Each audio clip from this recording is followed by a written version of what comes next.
We definitely All right, and we're here. Oh, this started This is already? Or? Acid Loveboy versus Length Plank, I think. Length Plank is a Norwegian Peach player. He's pretty solid. I believe he's ranked right outside of top 10. Okay. Or maybe in top 10 as well. Acid is Captain Falcon main from Stockholm, Sweden. And he's been known to take names. He has actually taken a set of Deity at a local tournament. Oh, good, good. I didn't know that. That was recent, right? Yeah, that was a little while ago. But right now it's looking like Norway is taking the first stock. And with only 12 stocks to go, well, one stock matters. Every stock matters. Oh, definitely. Do you know which city is represented by Length Plank, actually? I'm not quite sure. Norway has a few teams here. I know that Length Plank is on the same team as Wuffe. And Wuffe is a really good Marth Fox player from Norway. I believe he's ranked 5th. And that would make it probably not the central Norway team. He's probably the northern Norway team. And look at Acid now. He has taken the lead back. Oh, yeah. I mean, Falcon crew can be really destructive. I mean, any stock's really important for the whole team. And the stock can just go out so fast, man, so fast. Yeah, especially on Yoshis. Peach can die early, but she can also smother Falcon, so he has no room to run. That is true, that is true. It's pretty rare, I feel, to see those characters striking on that stage. Yeah, actually, it's also usually a counter-pick stage, either or. Because some Peaches like the close quarters, where they can pressure. And some Falcons love the early off-stage kills, like on 60% and E-kills from the ledge. True, true. Yeah, maybe Let's play a bit with Ferrer, I don't know, maybe he felt confident by playing that Falcon, but right now, Acid Loveboy. Nice crouch cancel from Length Plank length. Length Plank. True, even J up would have been the end for the stock, I feel. But I feel like Length Plank is a little down smash greedy right now. It's probably an effect of tournament nerves, but it's also efficient against someone who is nervous as well, because they won't. Ooh, that almost killed a Falcon kick. That would have been a treat. And finally, the up air to cover that landing. That was nice. That was nice. Yeah, and now Acid is pretty solid in the lead. If he takes this with 2 stocks remaining, that's a huge lead in a 3-man crew. Yeah, it is. It is like 2 stock. We like it. It's like half a. Oh, it's a half good reads. Half a player. Exactly. Okay. Oh, off stage. Nice turnip. And he makes it back, and he gets the shield up in time. But he's a little greedy to convert on his own, so he doesn't retreat to neutral. Oh, that was very greedy. But look at this. I believe Acid has pretty good Peach experience. He has been playing with Adam Kex. Bomb.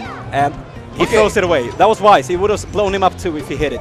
Yeah, I feel like he missed his opportunity, so he didn't do it afterwards. Exactly. And yeah, unfortunately, we're back 1 stock each. We have a little chokesies from both sides.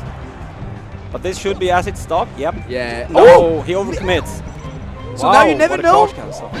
Nice, nice. That was a well-spaced back air, and Sweden takes the lead.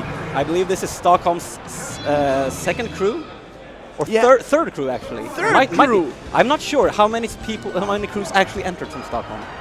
I know, like, no, I think you're right. I think you're right. The second one, because I can see Yuna and Pipsqueak behind, and I think Pipsqueak is in on the 2nd team. Yeah.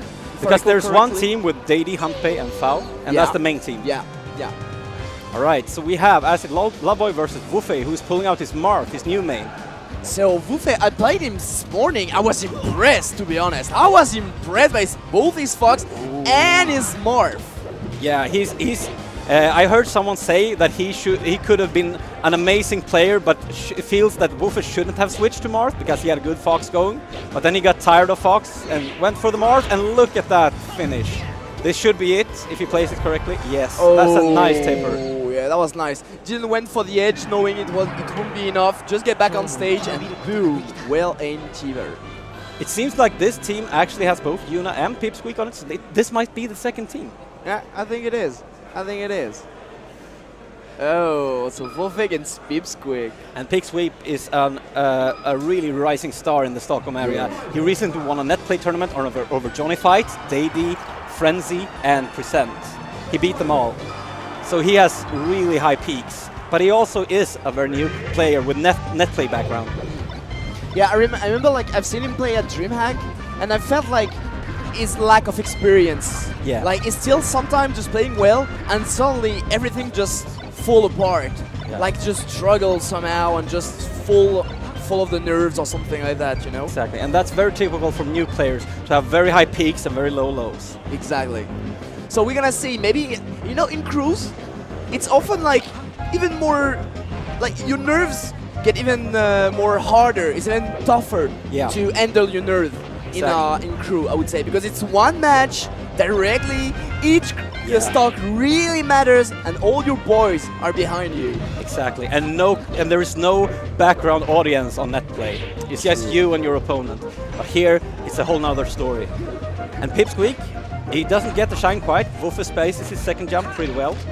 I have to say, Pipsqueak is very well versed against Spacies, but he kind of struggles versus Peach and Marth. I know this from playing him myself. So we'll see what he can make of this. But right now I can tell like he's really playing well on the stage. Yeah. Like he's really keeping the center, pushing Marth. Since the beginning, like Wolfe is always on the side. Yeah. Like it's crazy. Pipsqueak is really respecting his opponent. Yeah. And I think Wolfe is very eager or very early to give up stage here. He shouldn't be. Marth should always claim stage. He has the best dash dance and arguably best dash dance options in the game. That is true.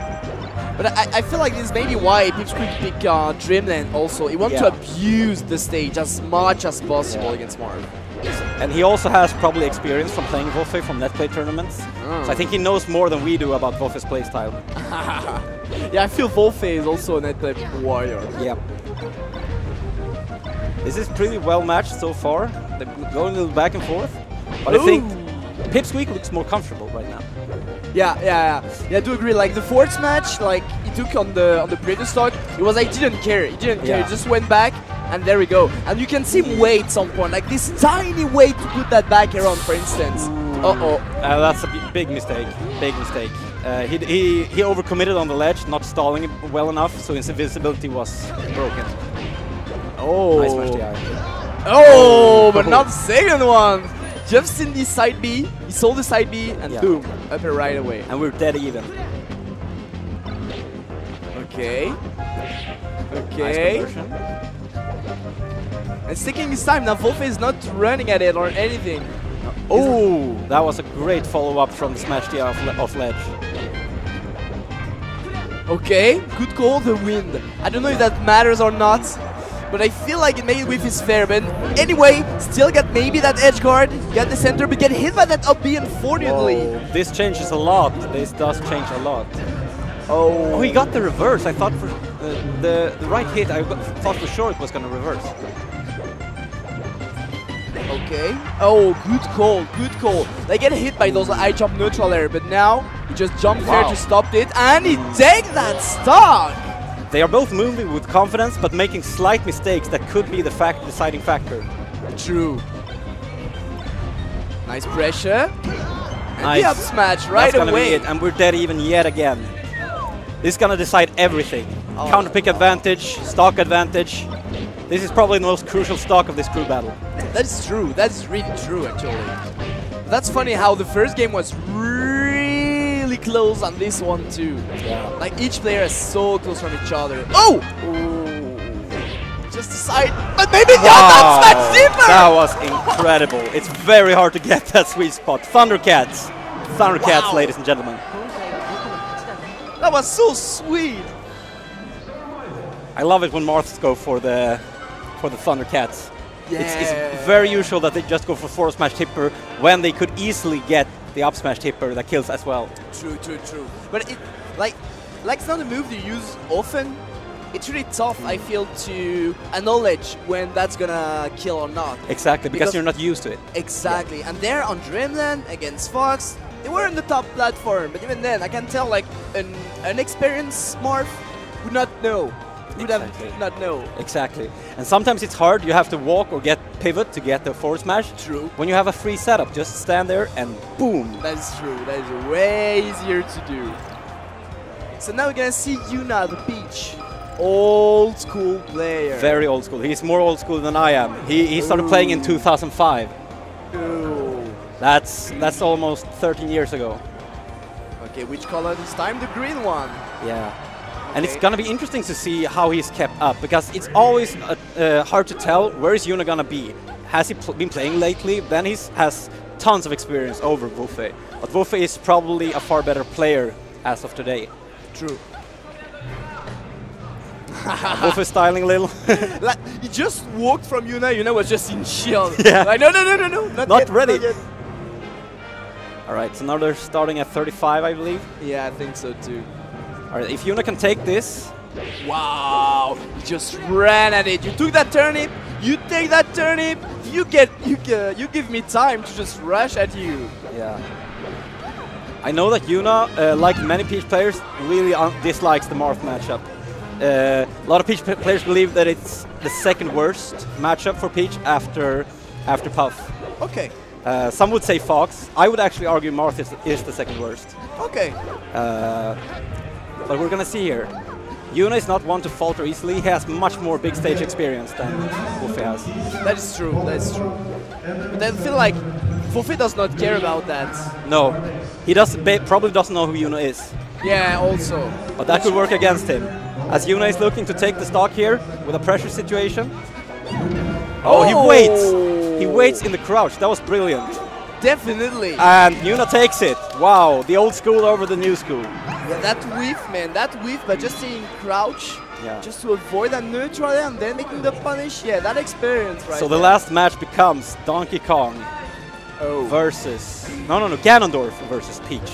Ooh. This is Alzan, I think. I'm not sure how to pronounce it. We'll see soon. Aldis. Okay. He's a Ganondorf player from Norway. And I would say he's pretty solid from what I saw earlier. He's probably the best or second best Ganondorf in Norway. And yeah, since we don't have many Ganondorf players, one of the best in Europe. That is true, that is true. And is Kikoman still playing? Oh, that's right. He's probably the best. Okay. Because he's an interesting Ganondorf. He's super technical, Bizarro-like. And Yuna starting off well. Here, he's keeping him out. He has a lot of Ganondorf practice against Jack, a Stockholm Ganondorf. Okay. But there are Peaches in Norway as well. We have Gardix, for instance. I think he's both a Brawl, Smash 4 and PM player as well. So he's a multi-game player, so to speak. So the question is, does Yuna know which style works best against Ganon? Because it is not camping if the Ganon plays it right. It is rushdown. Peach demolishes Ganon with rushdown. And right now, I mean, this is working. And as you said earlier, like because Norway, because Wufe beat Pipsqueak, Norway get the advantage of the counter pick. Exactly. But it seems he gets for Yuna. Like, I mean, if Yuna needs to retch down, like this stage is the best for him. And right now, I mean, it seems to work. Exactly. That's exactly what we were talking about in the beginning of this crew battle. Like, a Falcon would normally want to counter pick a Peach to Yoshi's, but if the Peach just smothers him, what's he gonna do? True, true. Okay, nice spacing. I love the spacing of Yuna, honestly. Just like always so close, but so far at the same time. This is looking kind of grim for Norway. Oh, nice jab. All this is basically throwing out moves right now, hoping anything will connect, and it does. But he needs to change his game plan to actually win this. He's playing a little too YOLO, I feel. He's not really planning his movements. He's just throwing out strong attacks, not even caring if Yuna is there or yet there. At least he's keeping the center, and he's not really. It does not really allow Yuna to land. I would say force him in the air on the platform. Now this is the opposite, though. Oh yeah. As you said. Again, YOLO, and that cost him the stock. So it's looking like Stockholm, but the Ganon has such great kill power that anything can change. True. Like one back here, one bad GI, one bad spot on the stage, and that can be the start. Now there's Yuna's time to overcommit. Even though your opponent is playing YOLO, you must respect his options. True, true. Especially when you talk about Ganon on your story. Oh! Wow. That's a Yuna specialty. Platform down smash. That's every Peach's specialty, I guess. I think so too. Okay, nice there. Getting hit once again, but that up B unfortunately. But Yuna on the center. Try to push him. Get that back air though. Still get the second back air. Okay. Oh, what's happening? Oh, that was nice. Yet again, Aldis not respecting Yuna's options. Yeah. But Yuna is really abusing on his shield when Ganon's around. That was a nice forward smash. Very unusual choice. And now he's doing exactly what I said. He's rushed down on Ganon. And Ganon has no options close quarter versus Peach Immaculate Pressure. This should be it. Yep. Yeah, this is it. Oh la la! And Stockholm takes it. Stockholm 2. Okay, okay. Wow. Yeah, that was an interesting battle. That was really really close. We had two Peaches, we had a Falcon, with a Ganon, and a classic Marth Fox. It had pretty much everything you want from a crew battle. True. This is so cool. Like, the thing that I love about crews and about those kind of tournaments, it's like it shows player that you're not used to see actually. Yeah. Like Pipsqueak, Wolfe, or Mo for instance. Mo, the DK. Yeah. All the Finnish crew, all the Danish player and stuff. Exactly. You're not used to see them. You just see